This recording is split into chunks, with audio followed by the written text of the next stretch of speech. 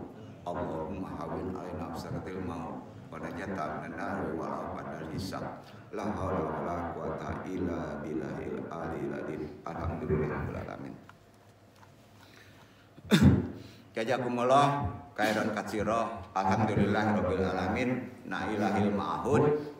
Wassalatu wassalamu li ayyashiril hayatil wujud wa ashabil ajam li kulli mawjud salatan tutahil qulubina iman wa biha biyunal Qur'an wa biha biyunal Qur'an wa biha biyunal Qur'an wa tubainu ayat wa tutahulana biha nurul jannat wa nurunai wa nurun najari wa ilahika karim subhanaka ilmalana ila ma'lam tanah innaka antal alimul hakim rabbi sholli sirri wa yassir amri wa quddatam lisani yafqahu qawli. Ya Allah ya Rabb, lapangkanlah untukku di dadaku, mudahkanlah untukku urusanku, uraikan simpul pengikat lisanku, baik pentalim maupun yang ditaklimi, agar mereka bisa memahami talim ini dan Allah meridhoinya. Alhamdulillahirabbil alamin. Wajali wajiro min ahli Rabbana amrina min ladunka rahmah wa ilana min amrina rasyada. Rabbana ladunka qulubana badail haitana wa hablana min ladunka rahmah innaka antal wahhab ikraman wa tadiman wa masyaikan al-aija. Seluruh hadirin wabil khusus ikhwan ya marimahumullah ulama al-qurama wabim qadimal murabi hadal mahat asyatid al-fatah guru kita sabil qadilah iwan akhwat semuanya, baik yang langsung talaki hadir maupun yang tidak langsung hadir, semuanya dirahmati Allah. Wabadu. Langsung saja kita ke talim Al-Fakir yang bodoh ini. Tajuk hari ini kita coba bahas bagian bab keduanya, ma'arufah ala muslimina bita'limihim, atau artinya mengidentitaskan umat Islam pada ajarannya dalam kehidupan sehari-hari. Bab 2 insyaallah, mudah-mudahan Allah meridhoinya. Bismillahirrahmanirrahim. Dalam bentuk tertulis firman Allah, Al-Quran mengungkapkan bahwa manusia adalah khalifah. Apa? Khalifah.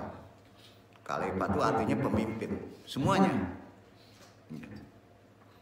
Ini perlu kita bahas dan perlu kita pahami dalam konteks, ya, karena menunjuk kita sebagai khalifah. Orang sering menganggapnya wakil Tuhan. Betul, ada betulnya. Sekaligus karena kita khalifah, kita dilengkapi dengan ilmu untuk jabatan itu. Ya. Kalau kurang, wajib cari ilmu. Ya. Baik ilmu bersifat sosial maupun yang berorientasi kepada fenomena alam yang secara bertahap berkembang dari masa ke masa, kan ilmu itu kan berubah. Akhirnya sampai kepada apa yang disebut dengan pengetahuan modern, sains. Ya.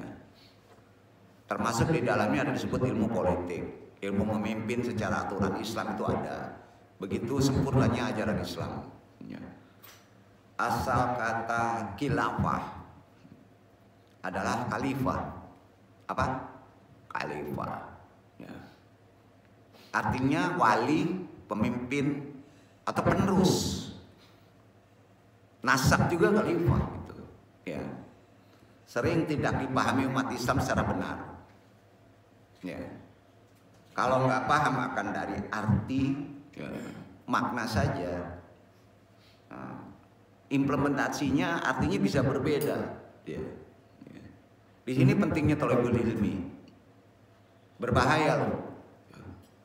Apa kita berprinsip ada khilafah Islamiyah seluruhnya nyatu, hanya umat Islam sebagai pemimpin? Tidak. Quran tidak ada indikasi menunjukkan ke sana. Itu prinsip. Kuciptakan berbeda-beda, ya, beragam, ya.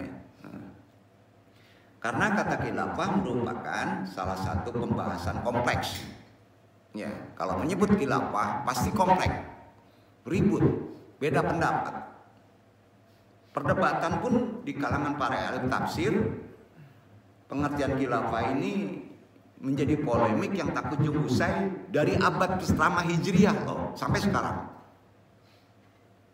Ya.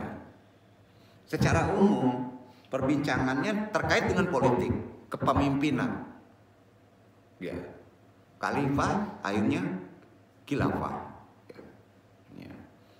Apalagi dari ayat-ayat yang menyatakan pemimpin harus orang Islam. Ini pernah jadi masalah di umarah kita. Ya, jadi secara umum perbincangan politik kekuasaan dalam Al-Quran ini selalu bertolak ukur, bertolak dari prinsip-prinsip moral. Islam itu seorang pemimpin prinsip awalnya apa? Moral, bukan kekayaan, bukan intelektual. Apa? Moral. Ya, ingat sekali lagi, milih itu moral, bukan kekayaan, bukan nasab. Ya. Tentang pemerintah itu moral dasarnya seorang pemimpin itu.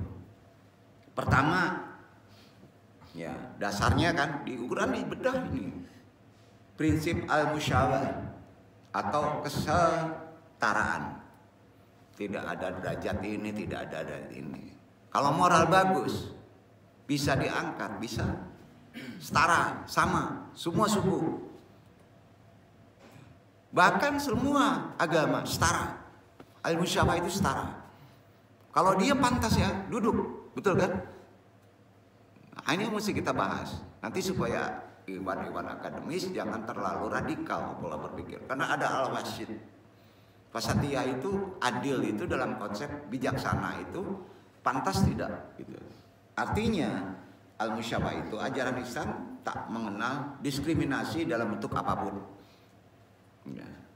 Keunggulan manusia hanya diukur berdasarkan derajat komitmennya kepada Allah dan Rasulnya, moral tuh, iman. Setuju kan?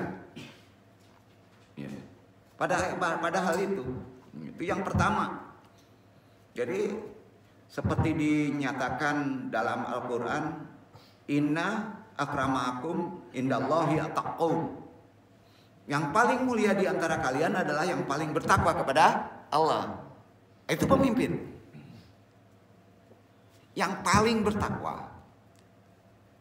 Jadi kalau ditanya pemimpin yang betul-betul idola kita, siapa? Nabi Muhammad SAW. Karena dia maksum, paling bertakwa. Ya. Kedua, prinsip berikutnya adalah al-adalah, adil. Berat nggak? Di samping paling mulia, takwanya juga harus adil. Ya, wasatiyah, al-wasatiyah disebut. Pernah dibahas di salah sebelumnya kan? Silakan baca. Ya, karenanya etika politik Al-Quran ada di siasatnya, etikanya mengharuskan seorang penguasa untuk berlaku adil terhadap semua komponen dalam masyarakat dengan menjunjung tinggi supremasi hukum di atas segalanya. Secara aturan daerahnya, bukan secara menyeluruh. Secara aturan komitmen musyawarah hukum di daerahnya. Paham ya? Kalau dibahas syariat Islam, ada yang dimanasak loh. Ada yang nggak cocok. Itu ada di Quran. Nah ini mesti kita pahami. Untuk antum-antum jurusan syariah, filsafat, semua itu harus paham di situ. Maka harus jadi tafsir itu sesuai nggak dengan kodrat zamannya, bukan di istilahnya dicocok-cocokkan, bukan. Ya. Di Ihya Ulumuddin coba lihat yang udah begitu lama. Ya, ini ada semuanya. Jadi seorang penguasa harus berlaku adil terhadap semua komponen masyarakat yang menjunjung tinggi supremasi hukum di atas segalanya di arealnya. Nah, sekarang firmannya adilu wa aqrabu taqwa. Iya kan? Udah kita bahas. Berlaku adil lah, karena berlaku adil akan mendekatkan diri kepada takwa. Pertanyaannya, apakah adil kalau diterapkan syariat Islam ya di tempat Indonesia? Jawab. Di sini beragam agama. Di sini beragam etnis, di sini beragam budaya. Adil nggak? Coba jawab secara jujur. Cocok di daerahnya. Itu pun harus menghargai orang yang non Muslim. Duduk nggak? Ya. Aceh bisa, tapi di sana. Minangkabau bisa, tapi di Minang. Perda daerahnya gitu ya. Tidak dipukul rata semua. Kenapa mesti ke alergi sih pemerintah? Harus dipaham dalam konteksnya. Ya. Adilu wa aqrabu taqwa. Ya. Al-Quran memberikan wejangan kepada kita dari Allah mengutamakan syara. Apa itu? Musyawarah. Betul kan? Syara itu kan musyawarah, syariat. Sesuai dengan tempatnya dalam menentukan sikap, langkah, keputusan politis. Dengan demikian apabila ditilik lebih ke dalam, ke yang lebih tinggi, pandangan seorang sufi, pandangan orang tarekat, pandangan orang ruhani, kekuasaan merupakan bagian dari implementasi posisi manusia sebagai khalifah. Khalifah mana? Ya. Bukan dikhilafahkan. Duduk. Maka ada makna yang berbeda. Terutama kalau antum seorang bisa nggak dia memimpin diri sendiri, memimpin keluarganya, memimpin tetangganya, ya kan? Nah, kekuasaan menjadi penting bagi kehidupan manusia. Betul. Sepanjang kita mampu menempatkan kekuasaan sebagai bentuk memperkuat jati diri sebagai makhluk, yaitu ibadah Allah. Ibadah. Artinya kekuasaan lahiriah adalah ekspresi manusia sebagai makhluk dan hamba Allah yang harus mempertanggungjawabkan semua perbuatannya kepada Allah. Oleh karena itu posisi khalifah, posisi makhluk, khalifah dan makhluk yang melekat pada diri manusia harus berjalan beriringan tanpa ada yang paling mendominasi, sampai-sampai wali kutub kita Syekh Abdul Qadir Jailani menafsirkan, menerangkan diantaranya satu. Langsung ke yang tinggi aja ya. Ya kan? Pertama, seorang mukmin harus mencerminkan sifat-sifat Allah dalam perilakunya. Sedot yuk? Iya kan? Kan itu perintah. Maha baik, maha benar. Kita benarnya jangan pakai maha. Iya kan? Nah, kedua, iman beramal soleh adalah hal yang nggak boleh dipisahin. Ya, itu konsep kamu khalifah itu. Ketiga, manusia itu sama posisi di sisi Allah, yaitu mentajalikan sifat-sifatnya. Hukumnya fardu ain. Ya. Keempat, kadar derajat khilafah bermuara ketika manusia sudah sampai pada derajat presiden, sultan, ya, raja, batul, fana dan bako. Baru duduk. Ini berat yang keempat. Nah, karenanya manusia mempunyai keistimewaan dibanding dengan makhluk Tuhan lainnya, termasuk malaikat. Di muka bumi ini, keistimewaan ini bisa dilihat dari posisi penciptaan fisik maupun personalitas karakternya kan. Nah, jadi keistimewaannya itu manusia memiliki tugas dan kewajiban yang berbeda dengan makhluk yang lain. Istilah dalilnya mana dong? Al-Baqarah 30, 31, 32, 33 dibaca gimana? Kita dasari itu sebagai khalifah secara perintah Allah.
Dari 30.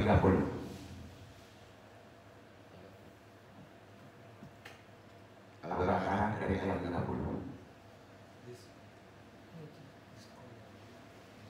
Yang mana? وَإِذْ قَالَ رَبُّكَ لِلْمَلَائِكَةِ إِنِّي جَاعِلٌ فِي الْأَرْضِ خَلِيفَةً قَالُوا أَتَجْعَلُ فِيهَا مَن يُفْسِدُ فِيهَا وَيَسْفِكُ الدِّمَاءَ وَنَحْنُ نُسَبِّحُ بِحَمْدِكَ وَنُقَدِّسُ لَكَ قَالَ إِنِّي أَعْلَمُ مَا لَا تَعْلَمُونَ وَعَلَّمَ آدَمَ الْأَسْمَاءَ كُلَّهَا ثُمَّ عَرَضَهُمْ عَلَى الْمَلَائِكَةِ فَقَالَ أَنبِئُونِي بِأَسْمَاءِ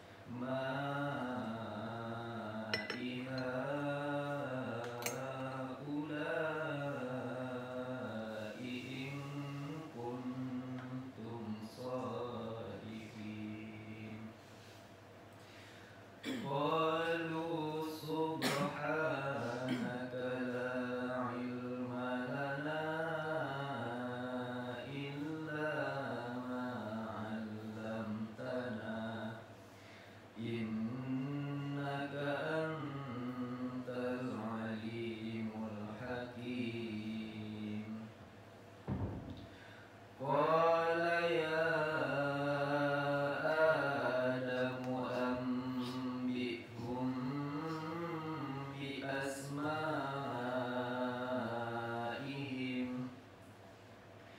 فَلَمَّا أَنبَأَهُم بِأَسْمَائِهِمْ قَالَ أَلَمْ أَقُل لَّكُمْ إِنِّي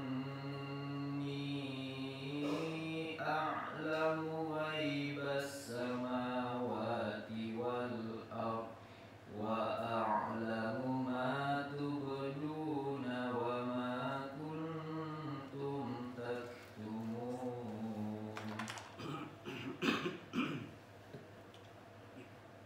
Ingatlah ketika Tuhanmu berfirman kepada para malaikat, sesungguhnya aku hendak menjadikan seorang khalifah di muka bumi. Mereka berkata, mengapa engkau hendak menjadikan khalifah di bumi itu orang yang akan membuat kerusakan padanya dan menumpahkan darah, padahal kami senantiasa bertasbih dengan memuji engkau dan mensucikan engkau. Tuhan berfirman, sesungguhnya aku mengetahui apa yang tidak kamu ketahui. Dan dia mengajarkan kepada Adam nama-nama benda-benda sebelumnya. Kemudian mengemukakannya kepada para malaikat lalu berfirman, sebutkanlah kepadaku nama benda-benda itu jika kamu memang orang-orang yang benar. Mereka menjawab, Maha suci engkau, tidak ada yang kami ketahui selain dari apa yang telah engkau ajarkan kepada kami. Sesungguhnya engkaulah yang maha mengetahui lagi maha bijaksana. Allah berfirman, hai Adam, beritahukanlah kepada mereka nama-nama benda ini. Maka setelah diberitahukannya kepada mereka nama-nama benda itu, Allah berfirman, bukankah sudah kukatakan kepadamu bahwa sesungguhnya aku mengetahui rahasia langit dan bumi dan mengetahui apa yang kamu lahirkan dan apa yang kamu sembunyikan. Jadi intinya kita udah ada ilmu. Ya, udah ada ilmu. Ada kuliah di mana? Enggak kuliah kan? Tahu nama pribadi. Intinya udah ada ilmu. Maka boleh menjadi manusia bodoh. Karena punya akal pikiran selalu mendeteksi, mengamati kan. nggak perlu belajar juga bisa ada ilmu. Fitrahnya begitu, ya. Hargai, walaupun mereka tidak sekolah, pasti ada pengalaman, itu dari ilmu. Jadi kan dikritik sama malaikat, ya kan? Nah, khilafah kalau ditinjau dari bahasa, kekhilafahnya ya, kita jadi pemimpin itu kan sering ada serakah, ya, menguasai kan. Ya. Khilafah ditinjau dari bahasa Quran. Khilafah perspektif bahasanya berasal dari akar bahasa kalam. Apa? Kalam. Dari kata tersebut muncul kata kerja. Ya. Timbul kata kerja dari kalam tadi. Istaklifah, akhluk. Ya. Dan kata benda. Pertama kata kerja, kemudian kata benda. Kalimat. Adapun akar kata kalamah ini memiliki pengertian yang berbeda-beda sesuai dengan penggunanya. Seperti halnya begini, kalfa'il syai'ul lampa, mempunyai arti berubah dan rusak, berubah dan rusak. Kemudian kalbabi mana tanah wisuhu, mempunyai arti menghunuskan tanah. Kemudian kalbamali mempunyai arti miring, condong. Ya. Kemudian kilifa falanasya kilahu mempunyai arti pengganti, wali. Ya. Kelima, al-kalifatu mempunyai arti pemimpin tertinggi, syekh atau amir atau raja. Jadi banyak ragam makna kalau dirubah dari kata kalimah. Ya, makna arti itu yang dijabarkan. Jadi untuk diperdebatkan khilafah itu jadi bingung. Ya, di sini perlunya terlalu ini. Konteks bahasa itu jadi bingung nanti. Dari makna tadi banyak negatifnya ya. Kalau salah arti, berubah, rusak, menghunus pedang, miring, condong. Positifnya wali, pengganti, pemimpin tertinggi, amir, ya, sultan, ya kan? Nah, dari makna tadi dapat disimpulkan akar kata kalam mempunyai makna atau kalimat perubahan atau perpindahan dari suatu keadaan ke keadaan lain. Pindah, itu artinya. Ya. Bisa juga dari satu tempat ke tempat lain. Bisa ke kata benda dan ke kata kerja. Iya kan? Kalam tadi. Sedangkan kata khalifah dapat diartikan raja atau pemimpin. Baik pemimpin, kelompok kecil ataupun kelompok besar bersatu. Sebagai manusia, kita kan mimpin bisa mimpin dengan rumah tangganya, mimpin lingkungan kerjanya, ya kan? Nah, bahkan kita bisa memimpin diri sendiri. Ada poin, ya, nyetingnya secara rohani. Kita ini memimpin diri sendiri, ya. Atau malah individualnya itu disebut kalimat sendiri. Yang ditetapkan kalimat sendiri dulu sebelum kalimat besar. Kalimat diri sendiri, ya. Istilah ini sebenarnya sudah dipakai oleh bangsa Arab sebelum Islam datang, ya. Dan tidak ada unsur syar'inya, tidak ada. Waktu bangsa Arab Islam datang itu zaman-zamannya ini ya, zaman jahiliyah. Istilah khilafah tidak ada, ya. Sedangkan khilafah respektif Quran tidak ditemukan satu khilafah. Coba cari bersih gitu. Nggak ada di Quran yang berbunyi kata-kata khilafah, nggak ada. Coba, nggak ada. Kalimat, ya. Tetapi yang ada hanya kalimat yang diambil dari kata khilafah, yaitu aklafa, istaklafa. Dari ungkapan lugawinya aklafa terdapat 6 pembagian, di antaranya aja ya. bentuknya istakhlafah, nggak ada khilafah.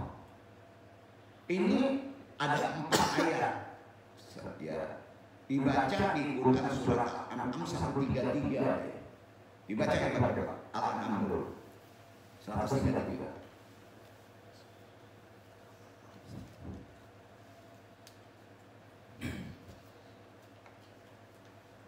Kalau kita nggak tahu nanti khilafah pemimpin tertinggi dari Islam, tapi kita cari di Quran nggak ketemu loh. Ya, nggak ada tuh.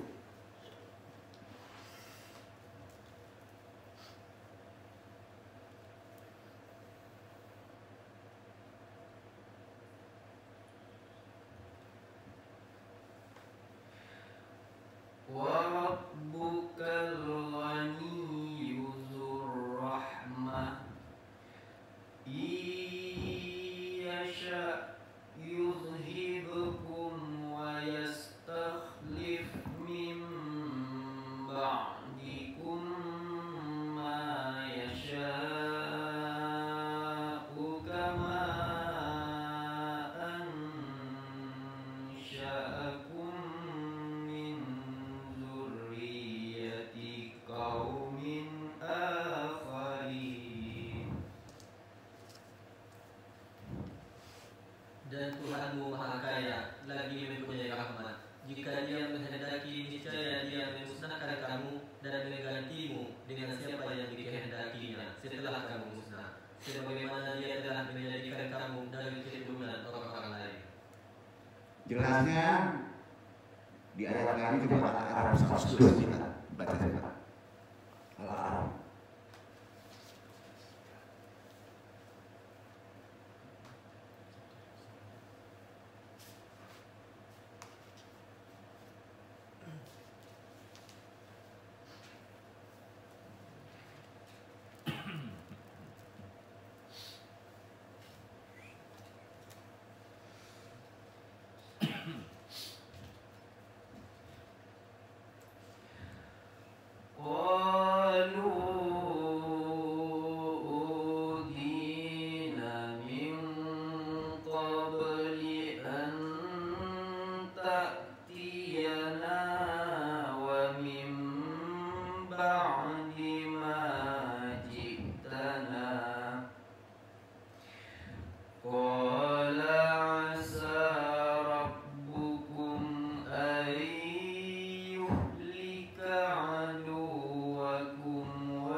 Kaum Musa berkata, kami telah ditindas oleh Fir'aun sebelum kamu datang kepada kami dan sesudah kamu datang. Musa menjawab, mudah-mudahan Allah membinasakan musuhmu dan menjadikan kamu khalifah di buminya, maka Allah akan melihat bagaimana perbuatanmu. Nggak ada ya kata khilafah kan? Yang ada yastakhilafahum, penguasa ya, nggak ada kan? Nah, jadi kesimpulan definisi khilafah menurut Al-Quran adalah tidak ditemukan.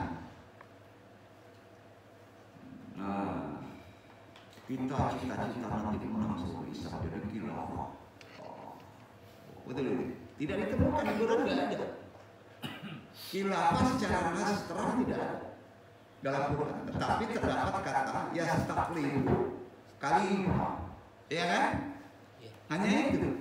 Dan 2 bentuk kata jamak dari khalafah dan kalbu. Itu yang pertama. Kita buktikan dulu ada nggak yang sering disindirkan sama orang-orang yang bergaris radikal secara Islamnya. Kata kalbu yang kedua ini itu yang paling banyak digunakan dalam Al-Quran. Kita baca tafsir dulu ya supaya kita jelas tuntunannya. Dengan makna yang berbeda lagi. Ayat Al-Quran bercerita tentang pengangkatan Allah Subhanahu wa Ta'ala kepada manusia sebagai pemimpin dunia dengan menggunakan kata yastakhlifu, kan? Bukan khilafah kan? Dan kata benda khilafah, kulafah. Namun arti khalifah dalam ayat tersebut tidak bisa diartikan secara baku. Karena hal tersebut bertentangan dengan dalil Quran, dalil akli secara nalar. Jadi tidak ada ayat Al-Quran, tidak ada hadis yang mewajibkan mendirikan khilafah Islamiyah, nggak ada.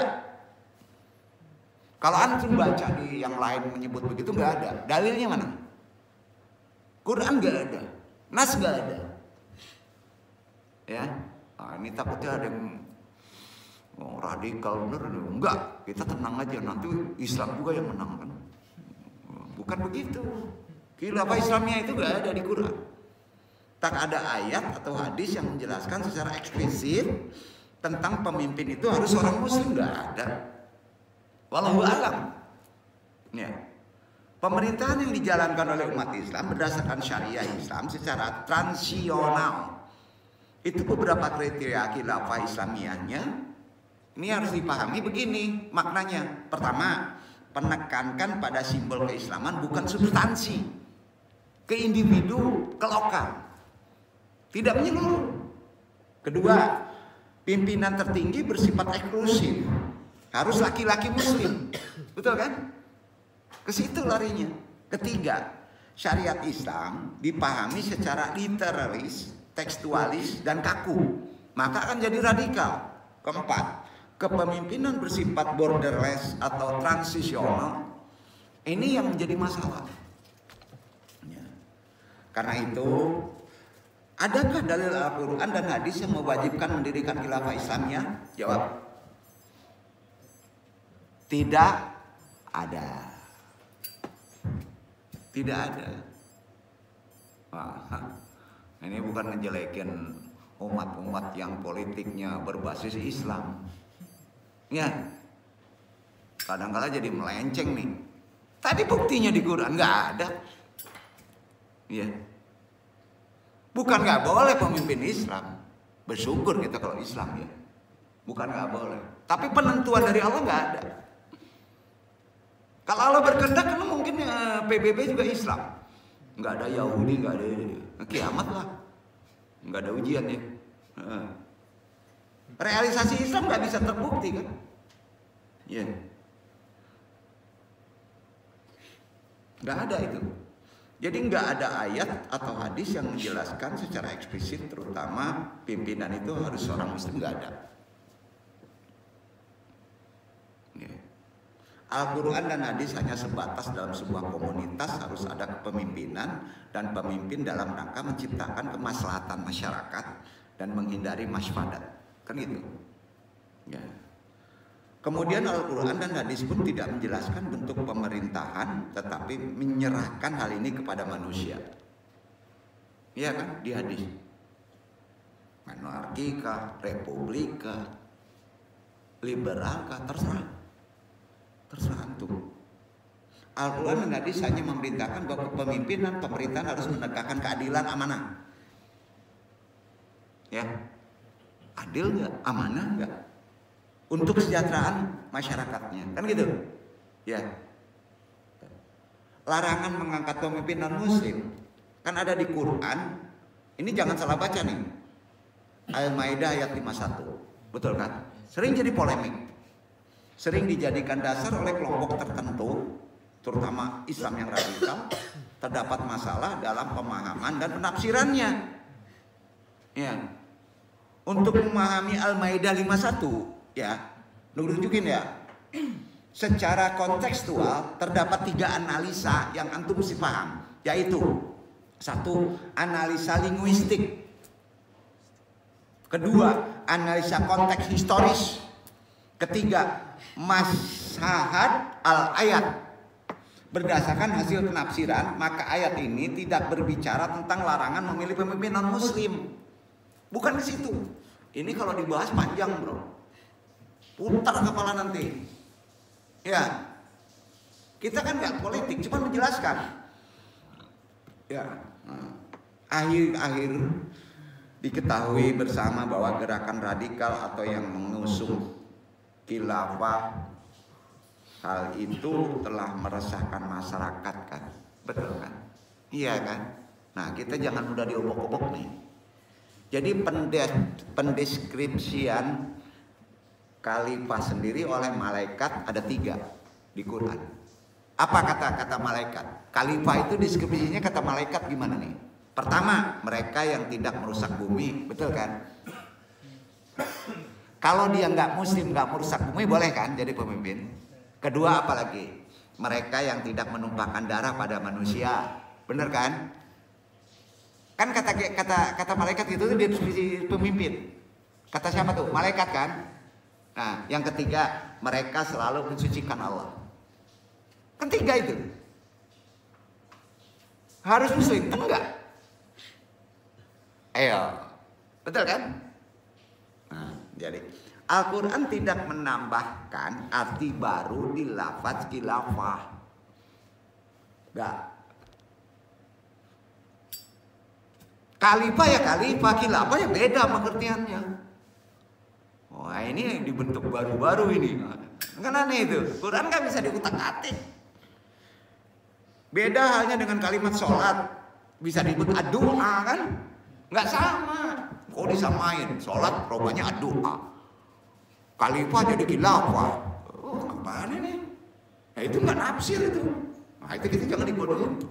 Ya. Nanti ikut Allahu Akbar, bakar, jadi ngaco ini. Enggak begitu. Makanya anu paling jijik yang demonstrasi enggak berilmu. Jadi sebelum adanya Islam, monarki Arab menggunakan istilah malik. Artinya raja, artinya pemimpin. Jadi istilah khilafah sendiri merupakan kata pinjam berasal dari bahasa Arab, yaitu khalifah yang dipintir, betul enggak? Ya. Yang berarti keturunan. Apa artinya? Keturunan. Belajar bahasa coba. Itu artinya keturunan. Nasab. Yang seringkali disebut sebagai kependekan dari Khalifah Rasulullah. Khalifah Rasulullah, keturunan Rasul Tuhan. Kalau sekarang Habib, ada Habib mimpin dunia enggak? Gitu kan? Zaman Nabi putus zaman Nabi aja. Akhirul zaman pemimpin dunia diserahkan kepada yang 3 secara konsep malaikat. Pokoknya pertama tidak merusak bumi, kedua tidak menumpahkan darah manusia, ketiga selalu mensucikan Allah. Sampai? Ya. Nah, tuh. Dengan begini, kalau dia baik, jadikan pemimpin gak masalah. Akidah. Duduk kan nih? Nah, jangan gregetan, oh dia gak Islam. Ya. Oh, jangan orang Islam sendiri cingkah kan. Anu gak ngejelekin Islam loh. Ini kan keturunan Quran. Cerdas kita. Itu kuliah talibul ilmi. Gatel-gatel lu di luar masa bodoh. Yang lu bicara kata Allah kan. Ya. Dia harus keturunan Rasul. Ya. Para Habib, bener gak Habibnya nih? Habib pinjaman dari Yaman, Habib dari Eropa. Wah, Sunan Gunung Jati nih, kepala Sayyid turunannya. Jangan-jangan putus di jalan ya? Makanya Nabi nggak ada keturunannya meninggal. Kan meninggal tuh Hasan Hussein, betul kan? Duh. Ya penerus Abah Anom, para wali. Sama dengan itu konteksnya nggak bisa dijajarin ke kayak datuk lewakan, nggak bisa. Konteksnya begitu. Ya. Jadi beberapa ahli berpendapat bahwa kalimat tadi memiliki arti orang yang ditunjuk oleh Tuhan. Siapa? Rasul udah habis kan? Pemimpin dunia itu orang yang harus ditunjuk sama Tuhan. Nabi udah habis. Jadi kalau ditanya khilafah kita Nabi Muhammad SAW, betul? Jadi itu pecahan semuanya. Ya, boleh aja orang non Muslim jadi pemimpin. Iya kan? Jadi yang pemimpin Islam pokoknya harus garin gitu. Pusing dong. Nggak bisa karena dia hafal Quran. Gitu. Nggak bisa kayak gitu. Jadi Islam sebagai ideologi dan politik tentu saja dianggap tidak sesuai dengan kebaikan sekuler. Namun demikian Islam sebagai ibadah ritual dianggap sebagai sebuah kewajaran dan hanya dipinggirkan dari kencang kehidupan. Ini kaprah nih. Bukan nggak boleh dihidupkan. Nah, padahal bagi umat Islam politik harus dilakukan pada semua lapisan, nggak bisa dipisahkan. Ini bicara politik sedikit ya, karena sebentar lagi akan pilkada kan. Supaya jangan kena serangan fajar. Hati-hati, serangan fajar ini kuat di Sumatera Barat loh. Ya, gimana? Karena Islam merupakan satu-satunya agama yang mengatur seluruh aspek kehidupan. Politik juga ada di sana. Mulai perkara individu berupa akidah, ibadah ritual, bahkan pakaian juga diatur sama Islam, akhlak hingga masalah sosial berupa muamalah serta hukum, persangsian, semua harus sesuai dengan Islam. Betul?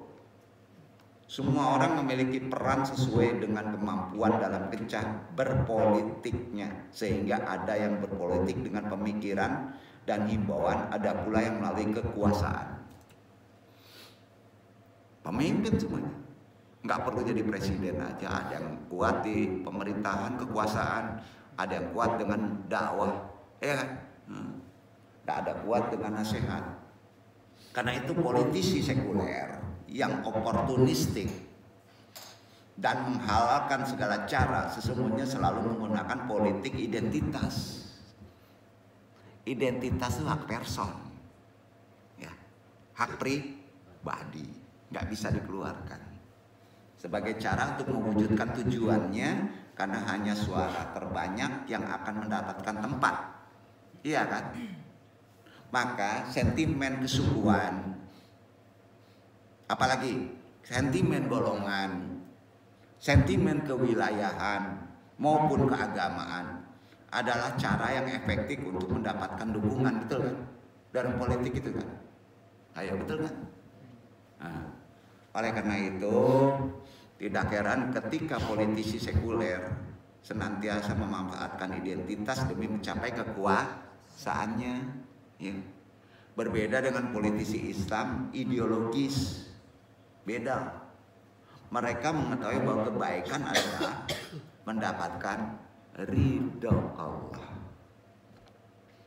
Seru sekalian alam, kan itu, ya, ideologis tuh. Kalau Allah nggak meridhoi, gue nggak mau jadi pemimpin. Untuk kebaikan seluruh alam, bisa nggak membaiki seluruh alam? Kultur masyarakatnya. Nggak dipikir gajinya gede, katanya, tipnya gede, udah rusak deh. Hati-hati diminta pertanggungjawaban tuh. Makanya pemimpin yang adil doanya makbul. Pemimpin yang nggak adil kerak neraka. Mau nyalon, kuat nggak? Pakai topi aja bisa diaplikasikan. Duduk nggak? Itu maksudnya. Kan iya tuh. Ada yang lebih tinggi loh. Nggak perlu populer dunia, perlu di langit. Tutup kepala antum. Populer antum di langit. Itu maksudnya. Gini, oleh karena itu para politisi Islam hanya akan berpolitik sesuai dengan koridor Islam. Betul? Bukan memperbanyak untuk duduk di DPR. Ya. Koridor Islam gimana? Yaitu riayah su'unil ummah. Bisa nggak nih? Artinya apa sih itu?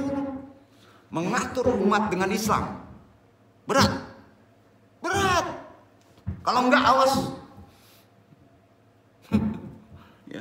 Sekedar mencapai kedudukan dalam sistem sekuler dengan politik identitas bukanlah tujuan dari politisi Islam. No. Ya. Oh, nanya nih. Partai-partai Islam ngerti nggak perkara ini? Ayo, keras banget sih Nuk. Mau tahu bentar lagi daripada dikadalin gitu. Jadi tegaknya syariat Islam secara kafah adalah harga yang tidak bisa ditawar, sambung. Berat bro, ngeri kalau diandong. Udah cari selamat aja. Pimpin aja diri sendiri, kalau belum bisa memimpin diri sendiri jangan keluar. Itu kan kaitannya ke moral, bukan ke duit. Kalau kaitannya ke duit kacau itu. Kacau deh, pasti deh, celaka tuh. Se-Islam antum setinggi itu apa Al-Quran neraka. Nggak percaya udah ngeri-ngeri deh lo yang nyolong. Nggak percaya.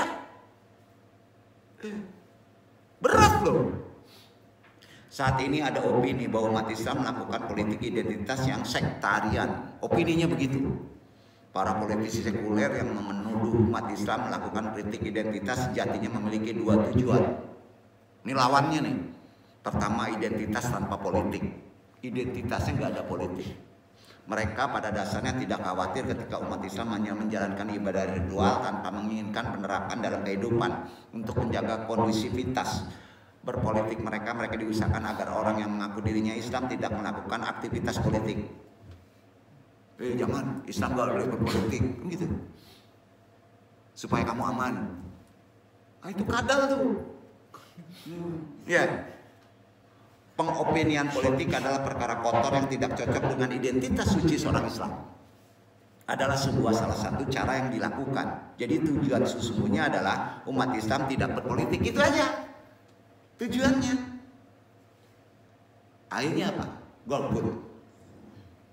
Iya. Pas dia duduk terjolimi, zakat antum nggak sampai, antum pelojotan. Ya, dinaikin pajak. Buang kotoran kecil kena pajak, kacau kita ya. Kayak gitu hidup kan. Kedua, politik tanpa identitas. Tadi politik identitas tanpa politik. Yang kedua, politik tanpa identitas. Jadi jangan buta dulu politik kita ya. Win buta politik, kacau dulu. Antum juga pemimpin dan khalifah. Para politisi yang beragama Islam akan diupayakan untuk tidak menggunakan sentimen keislaman dalam mencapai tujuannya. Itu maksudnya. Mereka sadar bahwa ketika umat Islam bersatu, gimana? Dalam mewujudkan sebuah tujuan, maka akan memiliki kekuatan yang sangat luar biasa. Apalagi di Indonesia, benar nggak? Sulit dikalahkan deh. Hal itu tentu saja tidak mereka inginkan kan? Ya kan? Sehingga harus diberikan label sebagai melakukan politik identitas.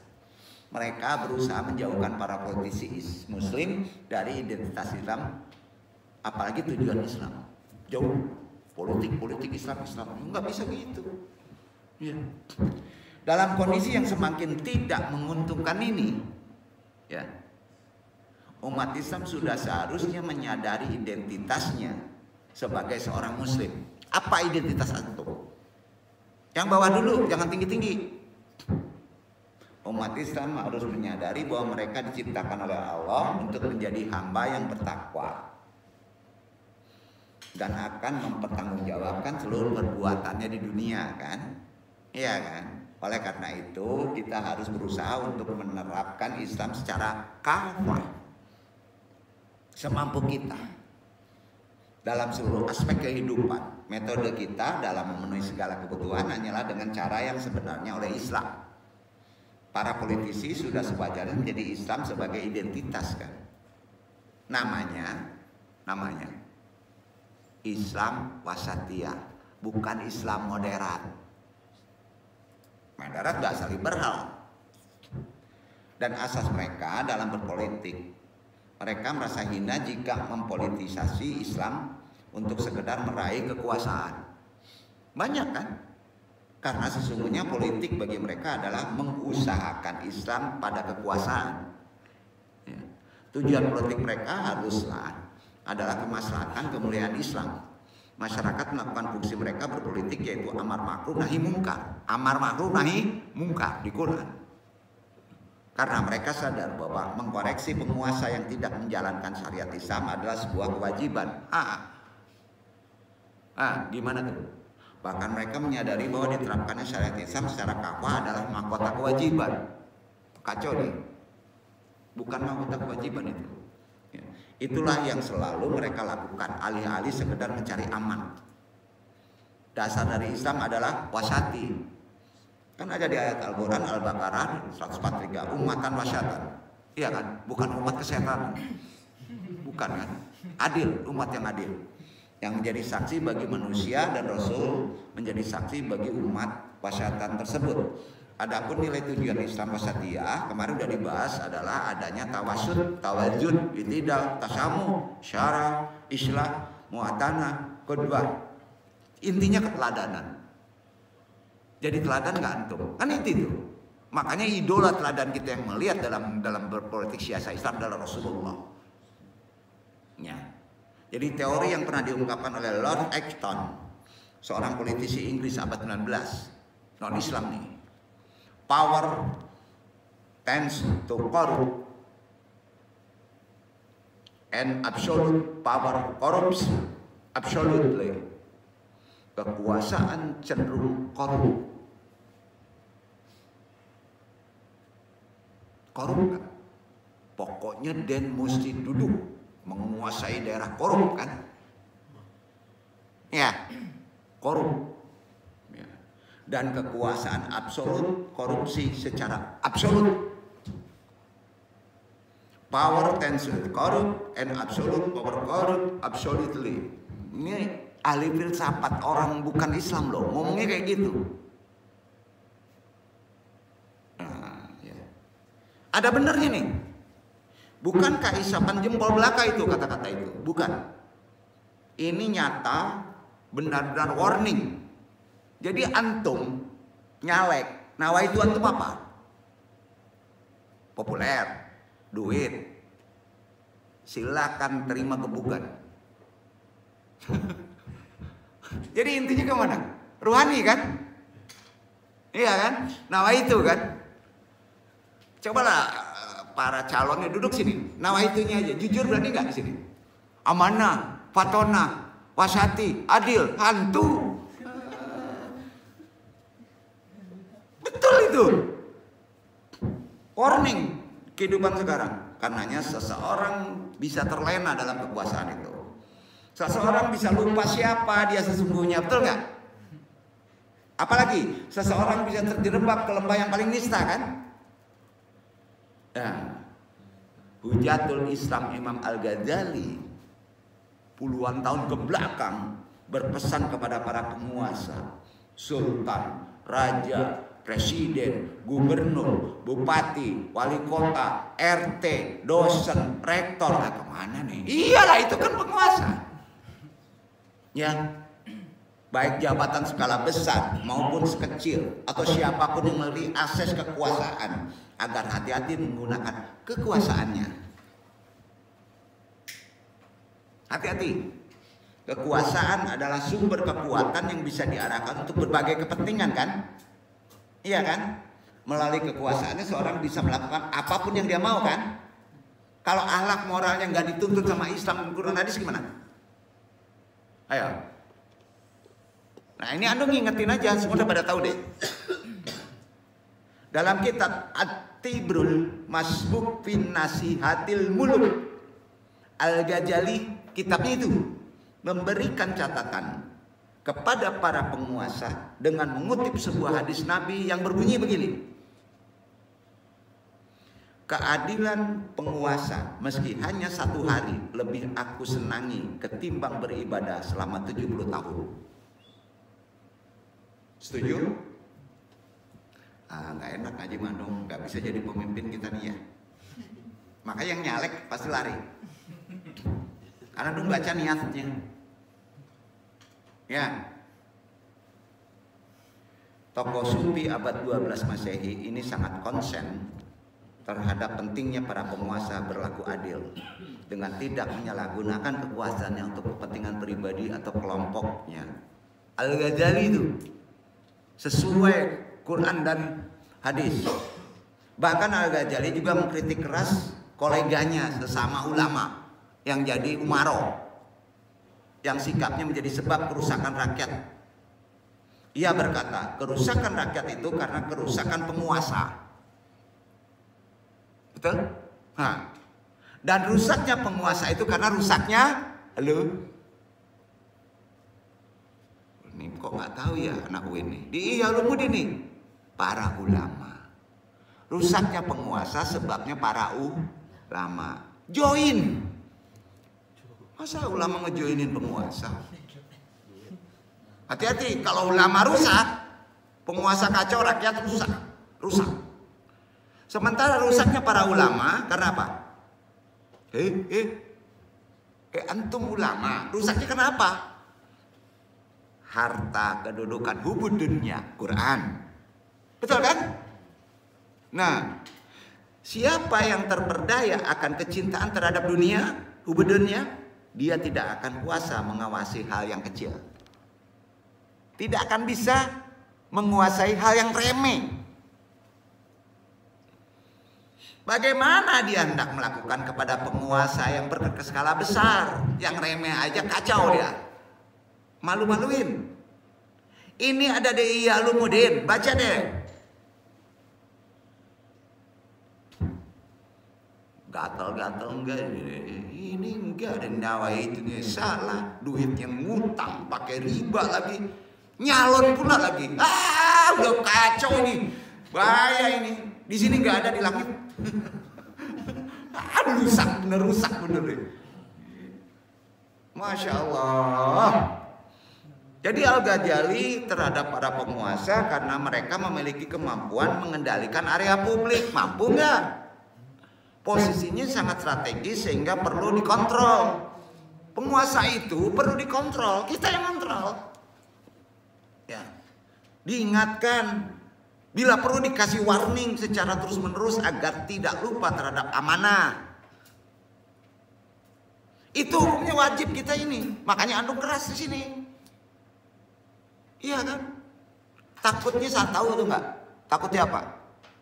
Alam itu dakwah. Kalau alam nasihatin kacau bro. Betul kan? Itu yang ditakutkan. Jadi alam juga penasehat. Ya iya.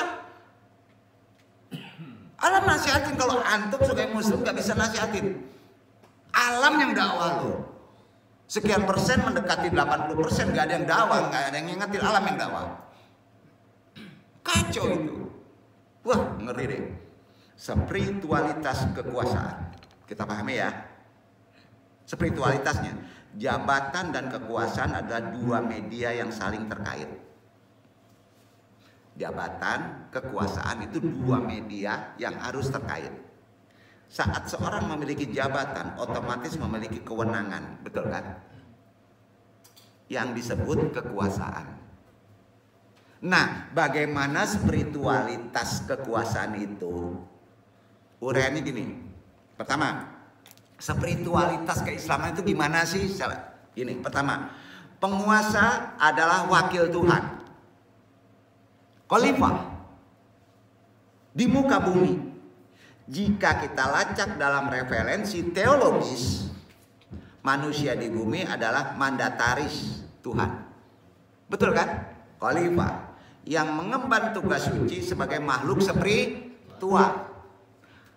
Apalagi dalam posisi sebagai seorang penguasa dan pejabat yang memiliki banyak akses politiknya.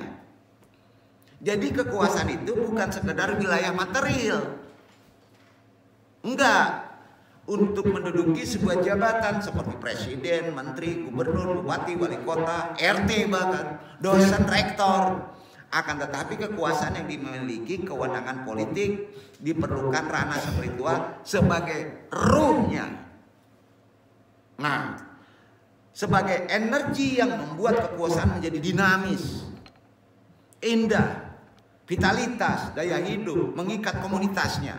Kalau apa? Kalau akalnya ditutup, ditopikan, ruhnya naik ke atas. Duduk gak? Oh, jadi presiden pakai topi, maksud spiritualitasnya apa? Duduk. Itu maksudnya. Nah, karenanya menduduki jabatan bukan untuk membungkam lawan politiknya, ya. Atau orang yang tidak disukai, bukan. Ini bahaya ini. Ya. Sebaliknya kekuasaan adalah harmonisasi untuk menyatukan beragam komunitas bagi tujuan kemanusiaan lebih besar. Ya, untuk kita. kepentingan fisik materialnya juga harus ada. Timbul pertanyaan. Gak apa-apa siasat dulu, politik dulu ya. Timbul pertanyaan. Bisakah seseorang yang sedang berkuasa dapat memberikan tempat bagi siapapun ruang untuk berteduh? Bisa. Kalau antum belum kerja, dicariin kerja. Kalau antum nggak bisa masuk UIN, dibayarin. Penguasa kan harus begitu. Tempat berteduh, bisa. Hah? Bisa. Skala kecilnya aja deh. Dalam konteks spiritual, seorang penguasa harus mampu menjadikan mengayomi semua elemen sosial. Semua itu perintah Quran. Bahkan menjadi pelindung bagi kehidupan di sekitarnya, termasuk lingkungan. Nah, artinya orang yang memiliki kekuasaan harus mampu mengarahkan apa yang dikuasai menuju kehidupan yang penuh dengan nilai spiritual dalam statusnya sebagai wakil Tuhan di muka bumi. Nama juga wakil Tuhan. Sanggup? Berat kan? Kedua, amanah. Bukan aminah, amanah. Amanah. Artinya apa? Kepercayaan yang dimiliki penuh oleh seorang penguasa. Harus. Ini menyiratkan adanya hubungan keilahian. Kepercayaan Tuhan itu ada hubungan ilahiyah nggak? Kalau belum ihsan jangan deh jadi bos penguasa. Mabok nanti itu. Ya. Secara kebahasaan, amanah berasal dari kata amanah.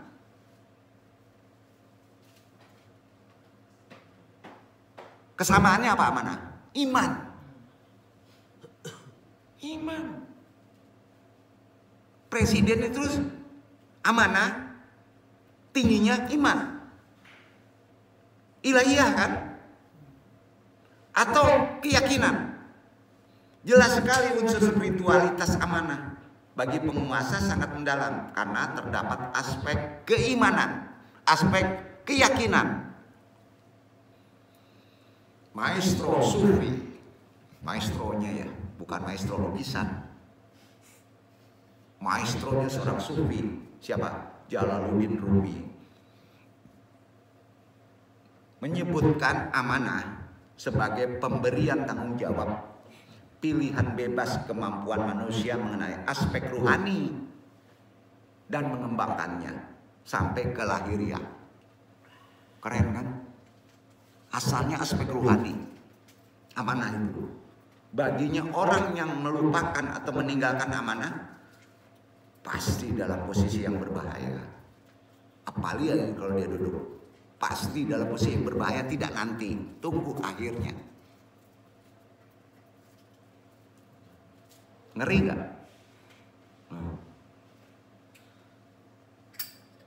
Posisi yang berbahaya. Mereka seperti berlari mengejar ratusan perburuan yang berbeda. Sama, itu kata Rumi. Dengan tidak peduli pada pemberian ilahi yang indah. Ini indah, ini nggak dapat. Bahaya nggak? Diseruduk kerbau baru tuh.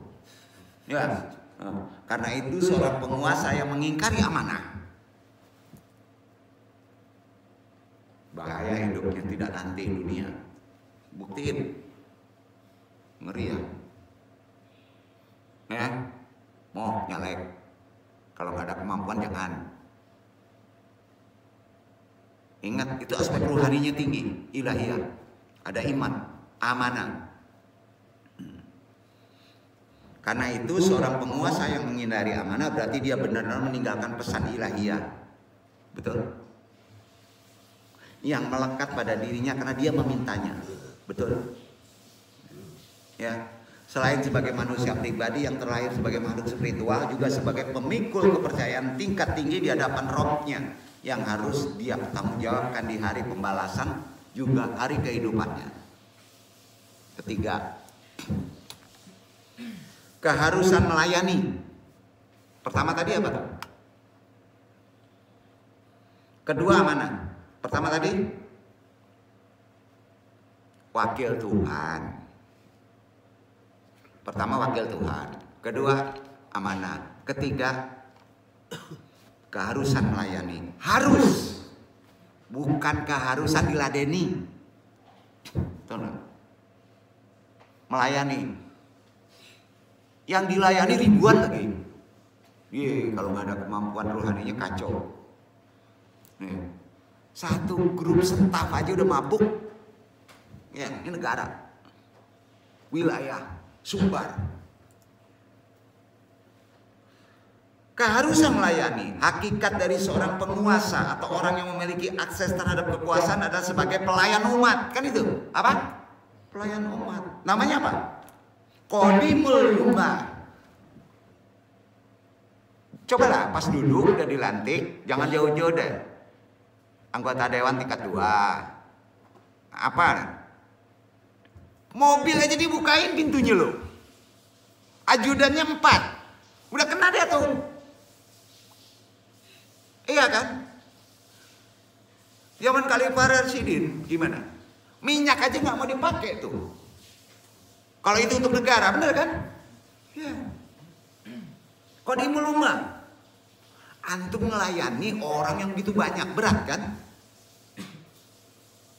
Bukan membesarkan umat, Sayyidul ummah, bukan. Itu cari kucing di balik aneh-aneh kan? Nah, gitu. Tentu agar memiliki jiwa pelayan dibutuhkan apa? Antum ingin memiliki jiwa pelayan dibutuhkan apa? Hati yang melayani. Hati antum yang bisa melayani nggak?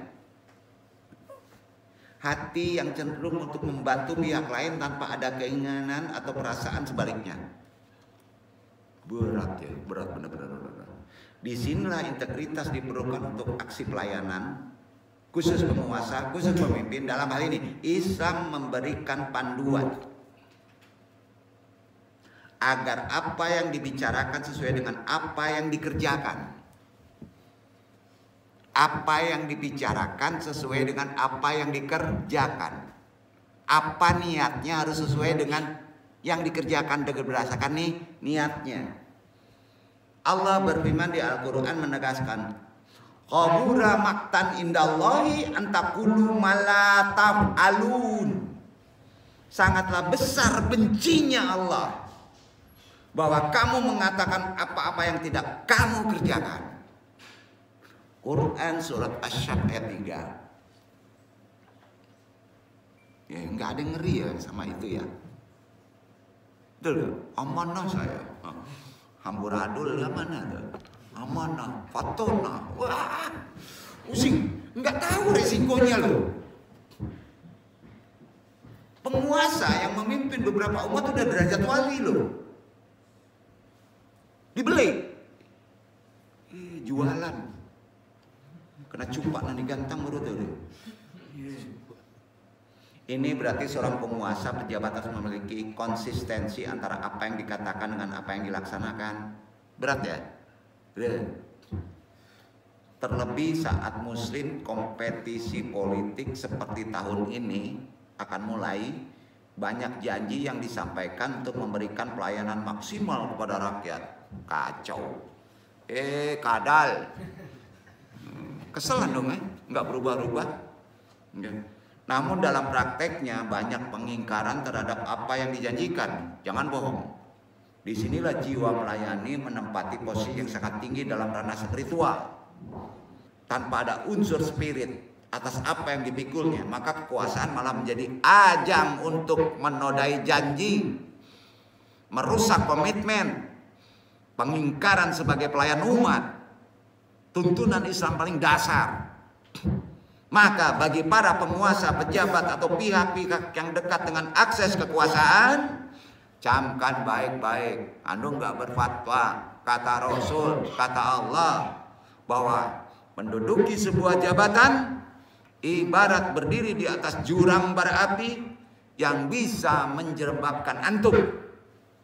Kalau antum betul-betul tidak betul-betul memakai konsep Islam, nawaitu yang benar, Sebaliknya, bagi yang mampu bertahan, mampu berdiri tegak dari segala ancaman dan godaan yang menggiurkan, dari niat yang salah, akan mendapatkan nikmat puncak spiritual saat bertemu dengan Robnya dan kehidupannya. Makanya doanya makbul.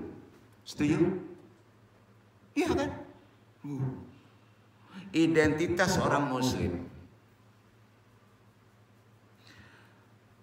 Natsir bin Muhammad Abu Laid Asy-Syamarqandi dalam kitabnya Tanbihul Babilin menyebutkan bahwa setidaknya terdapat 7 indikator sebagai identitas seorang muslim. Kita ke bawah dulu. Kita ini muslim, identitasnya apa? Terkait kaji. 1. Seorang muslim hendaknya memulai segala aktivitasnya dengan, jangan lupa nih, identitas muslim itu begitu. Apapun aktivitasnya dimulai dengan Bismillahirrahmanirrahim. Basmalah. Gampang aja kan? Aceh lupa. Enggak kolipan tuh, identitas muslim enggak ada. Kedua, mengucapkan hamdalah setelah menyelesaikan satu pekerjaan. Alhamdulillah. Lupa, galau balik. Kalau enggak galau, enggak ngaji. Alhamdulillah tuh. Ayo. 3, membaca istighfar. Itu identitas muslim.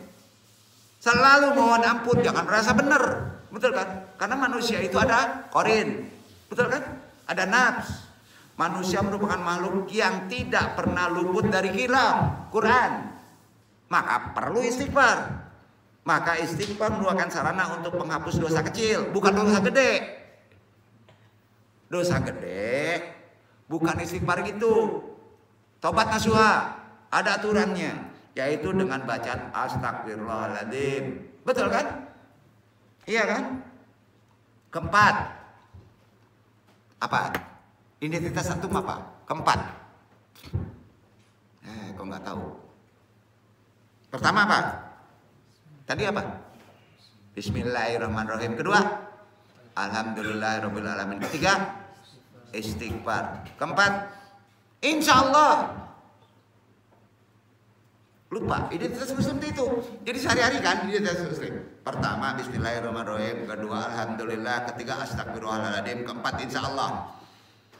Ucapkan ketika hendak mengambil suatu keputusan. Pasti bisa. Pokoknya saya lindungi. Pokoknya saya kasih. Itu enggak identitas muslim, identitas Fir'aun.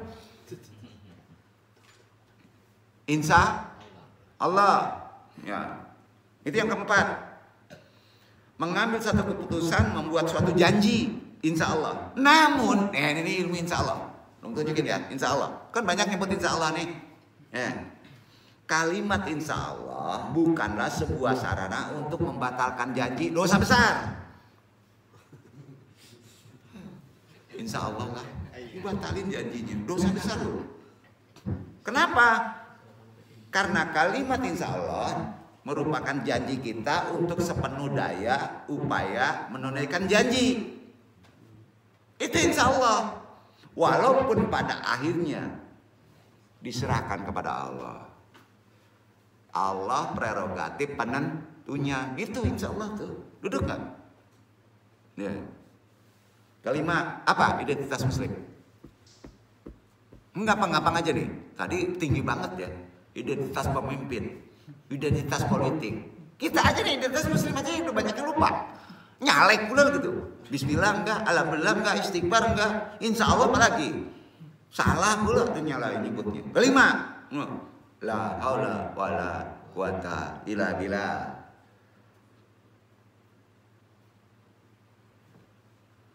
Dilandasi dengan rasa tawakal kepada Allah kan. Hak Allah. Identitas muslim. Keenam. Tadi antum udah melakukan identitas muslim. Berzikir, mengingat Allah dimanapun, dalam keadaan bagaimanapun. Udah 6 tuh. 7. Selalu ingat bahwa segala sesuatu yang ada di dunia ini tidak abadi. Pinjaman. Betul? Bini amanah. Anak amanah. Ya, betul kan? Mobil pinjaman. Ya. Duit pinjaman. Otak amanah, pinjaman. Yang amanah yang terlihat di luar. Ingat, segala sesuatu yang ada di dunia ini tidak ada yang abadi. Semuanya milik Allah dan akan kembali kepada Allah. Lalu siapakah yang dapat disebut sebagai seorang muslim? Beridentitas muslim itu harus menjaga identitasnya. Muslim sendiri dapat berarti, artinya apa muslim itu? Umat beragama Islam. Itu muslim. Ini gampang nih. Arti yang lebih luas adalah apa? Muslim. Orang yang menyerahkan diri aturan hukumnya hanya kepada Allah, betul? Itu arti lebih luas. Ya. Islam sendiri dari bahasa Arab artinya selamat, berserah diri kepada Allah. Merupakan agama yang mengimani monoteisme, satu Tuhan. Tiap umat yang diciptakan oleh Allah memiliki ciri karakteristiknya sendiri. Demikian juga dengan muslim yang berbeda dengan umat lain yang pernah diciptakan Allah. Karenanya ada langkah yang dapat ditempuh untuk menjaga identitas seorang muslim, yaitu 7 tadi. Itu baru dasar. Kandung kemarin jebuk. Implementasi dari identitas muslim itu apa? Yaitu yang dasar. Itu dasar pertama ada 7. Ada dasar spiritualnya, ada dasar johirnya, ada dasar secara sosialnya, banyak. Ya, identitas orang berpikiran muslim itu gimana? Tahu? Ada 40. Pusing ya? Filsafatnya ada 40 dasarnya identitasnya. Kelihatan loh kalau identitas nggak muslim berpikiran tuh. Wah, ini kemana-mana larinya ya. Silakan Anda tanya sebelum tutup kaji. Nah, itu kaji kita walau alam bisawab, besok terkait juga ini tapi judul kajinya berbeda. Kabar tanya.